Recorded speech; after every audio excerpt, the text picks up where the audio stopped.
célébrer l'Eucharistie avec vous en ce jour. Vous savez, je pense souvent à tous ces gens qui aimeraient avoir la messe et qui pour diverses raisons ne vont pas. Alors rendons grâce à Dieu pour pouvoir célébrer l'Eucharistie aujourd'hui. Alors nous venons d'entendre la parole de Dieu et une fois encore, mettons-nous à l'écoute de la parole de Dieu. Laissons-nous instruire par le Seigneur.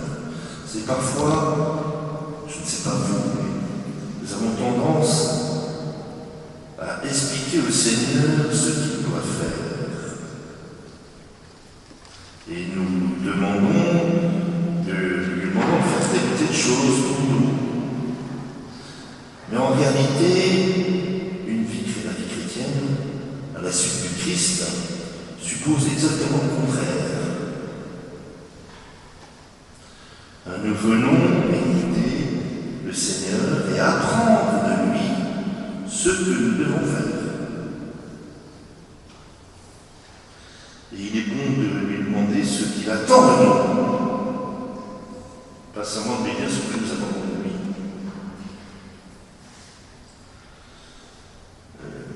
Donc je me permets, parce qu'il faut faire des choix, de retenir deux aspects, deux dimensions fondamentales, me semble-t-il, des passages de l'Écriture que nous venons d'entendre. Le premier aspect, c'est la vie éternelle et ses conséquences dans notre vie. Le livre du Coëlette est une méditation sur la finitude et donc une interrogation sur la mort et le sens de l'existence, sur la figure de ce monde qui passe. Réjouis-toi, jeune homme, sois heureux les jours de ta jeunesse, et sache que pour tous, tout cela, Dieu t'appellera en jugement. Et la suite du texte dit encore, en évoquant explicitement la mort, lorsque l'homme s'en va vers sa maison d'éternité, et que les pleureurs sont déjà au coin de la rue, avant que le fil d'argent se détache, que la lampe ne se brise, et que la cruche se casse à la fontaine, que la poulie se fende sur le puits, et que à la poussière retourne à la terre comme elle en est venue, et le souffle de vie à Dieu qui l'a donné. Cela suscite, en tout cas, suscité dans ma tête et dans mon cœur, quelques petites réflexions que je me permets de vous partager. Nous allons tous mourir. Vous le savez.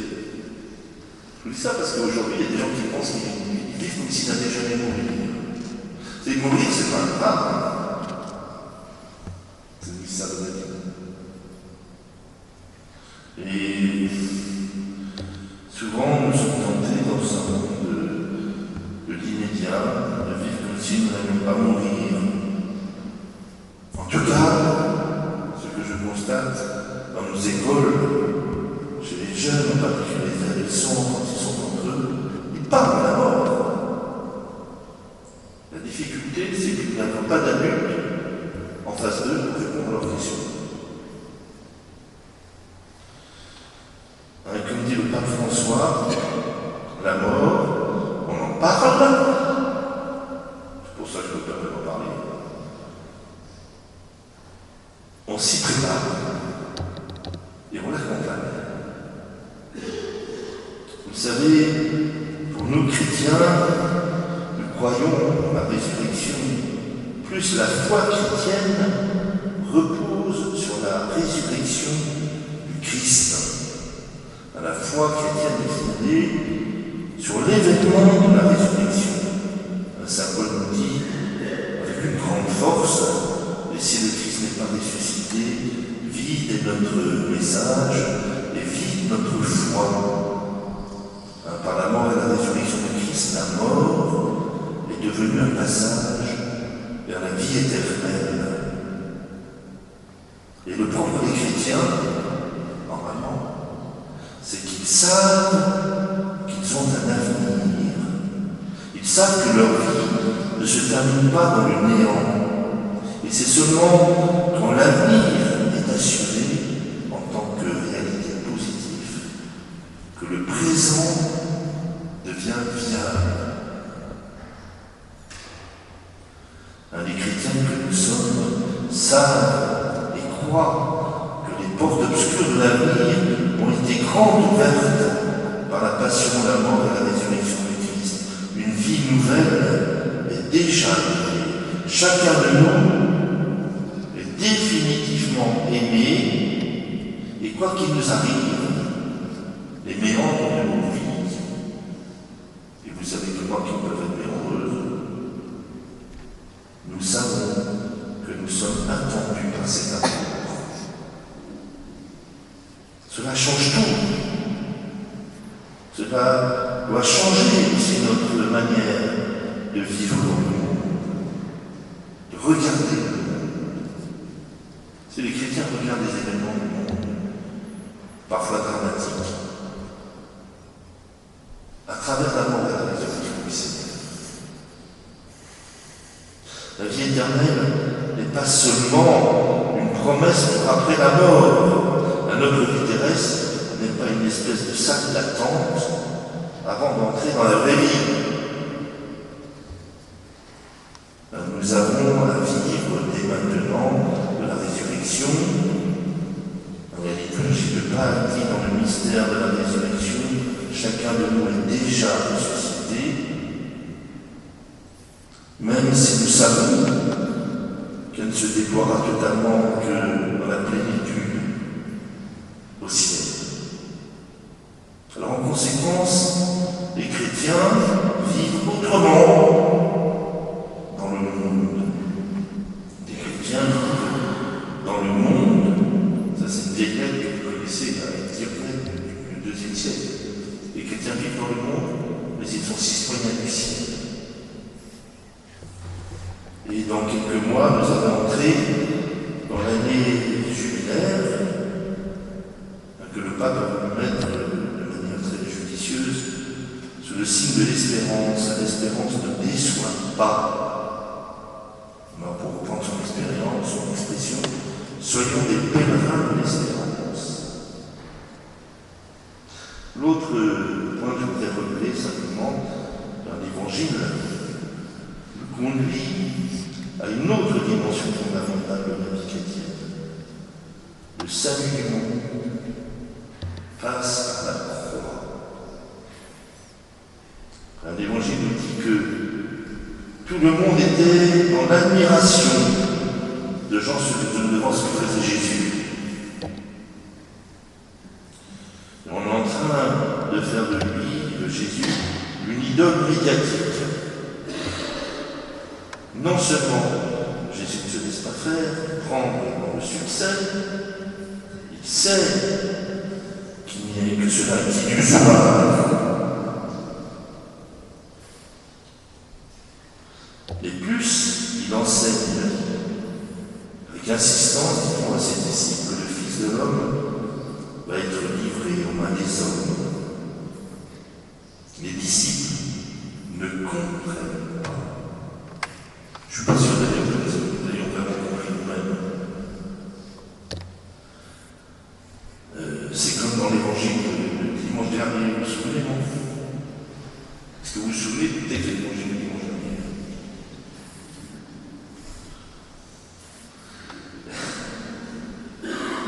Nous avons entendu ce texte où il est dit que les disciples ne comprenaient pas les paroles et avaient peur de l'interroger, comme aujourd'hui. Il faut reconnaître que les propos de Jésus sont difficiles.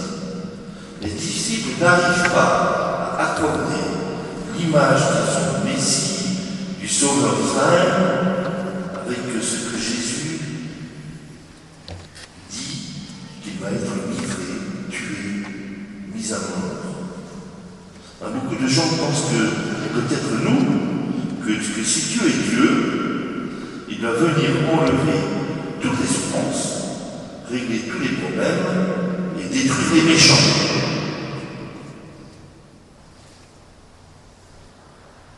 En réalité, il ne s'agit en rien de croisade. Mon royaume n'est pas de ce monde. Si mon royaume était de ce monde, j'aurais des soldats qui seraient venus me défendre, dit Jésus. Mais ce que Jésus nous révèle, c'est que la méthode de Dieu n'est pas celle-là. La puissance de Dieu passe par la vulnérabilité, la fragilité. Jésus nous révèle que la grandeur de Dieu, c'est son humilité, que Dieu choisit de prendre la dernière place au point où Jésus meurt entouré de deux brigands, abandonné de tous. Il a voulu traverser la souffrance humaine pour nous rejoindre au plus profond de nos détresses. Il a pris sur lui tous les péchés de l'humanité pour que le pardon soit accordé à celui qui se reconnaît pécheur. Les disciples s'attendaient au rétablissement du royaume d'Israël. Ils attendaient une manifestation de puissance, la victoire sur les Romains. Le Messie devait être le plus fort, le premier et le plus grand. Et Jésus annonce que ce n'est pas cela. Il prend le chemin de la croix, de l'échec. Les disciples ne peuvent pas comprendre. Ils n'acceptent pas l'humilité de Dieu et le scandale de la croix.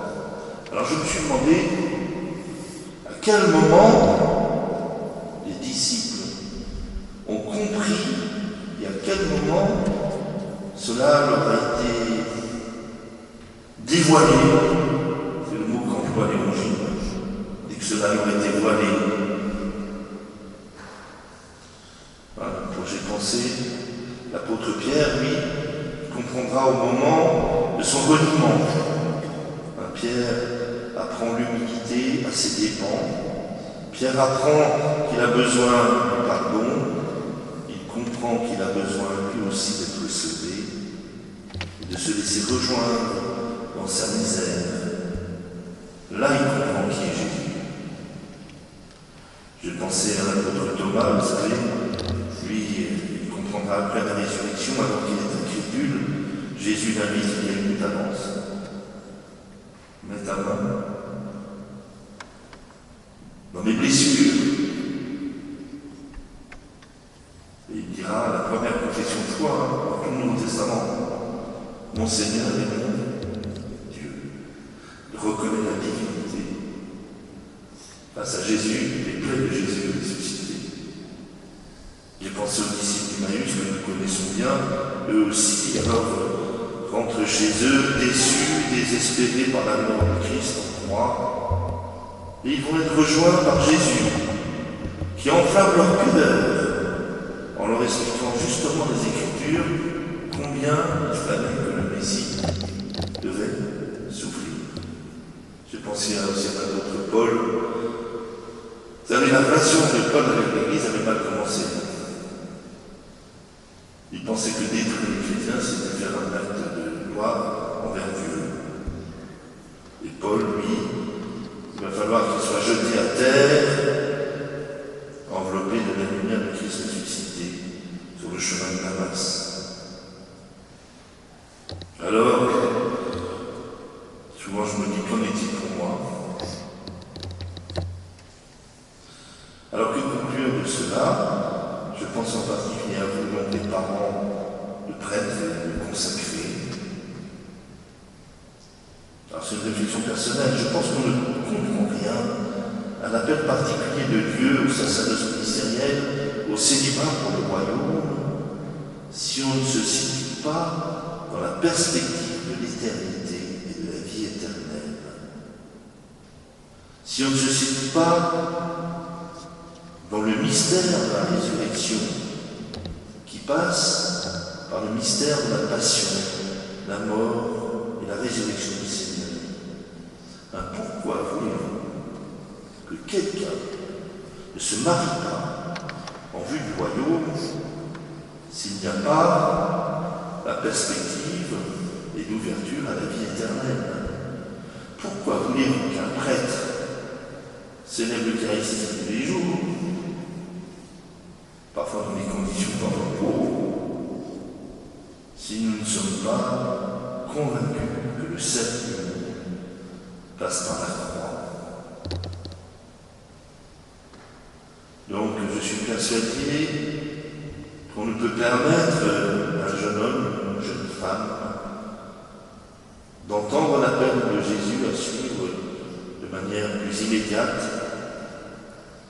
si nous ne leur parlons pas, si nous ne les ouvrons pas à la vie éternelle.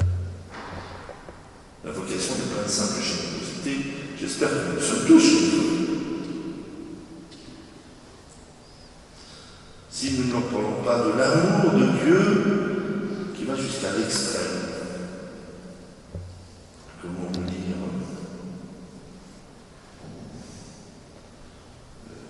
Il faut reparler des familles. Il faut reparler du salut, la rédemption. Enfin, je ne dis pas qu'on n'en parlait pas, mais parfois on est timide. Enfin, d'autre part, ce que vous devez souhaiter, j'ai pensé ça, vous en faites ce que vous voulez, désirez demander au Seigneur pour vos enfants, votre fils, votre fille. Ce n'est pas le succès, à la manière où le monde l'évalue. Le succès, la réussite, mais la fécondité pour le salut du monde, ce qui n'est pas tout à fait la même chose. Et puis il en va de même pour chacun d'entre nous.